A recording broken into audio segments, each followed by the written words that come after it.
James pa, mukhang makakabilad na maaga ng daing. Kuya James, hi ka. Hello! Sabing mag-hairnet ka. Paano pag may nalaglag na buhok dyan sa ulo mo? Ano ba mga ulo? Meron! Baka sumikat ako. Lamit ko talaga. Wala na. Hindi may lawlaw. Wala na kami tinindaw niya. Baka ano? Hindi, wala na. Ako na si pangalawang fuckboy.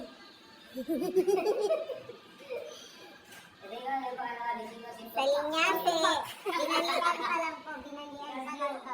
Kuya James, may hangoy na tira pa?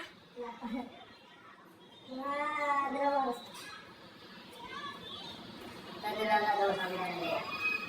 Bandi sa linyasi pa lang yan. Papausukan pa. Hala, ilan yun? Bakit yung una ko, James, hindi nyo binuksan?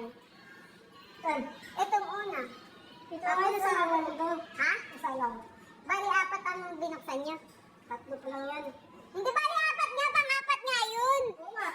Basta 3 pa lang yung nilagay. Grabe init ngayon. So, patapos na yung daing. Grabe init eh. Mga daing natin.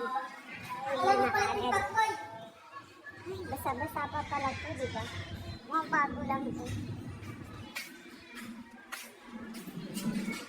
Ito na pala mati, ang kababa niya.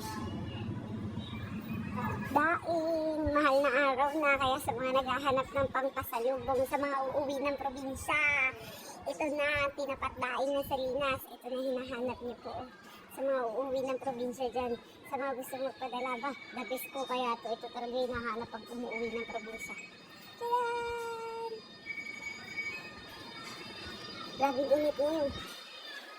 Mga uuwi ng probinsya dyan, uy, the best magpasalubong, tinapat daing ng Salinas. Ay, iba-iba talaga pagawang Salinas. Oh, sa mga nagtatanong kung nilalangaw po, pag nagbibilat kami, tignan nyo, may nakita po ba kayo? Oh. Diba wala naman po lumilipad, nainitan sila. Alan, ang daing ng Salinas. Ay, sobrang ganda. Ang grabe init niyan.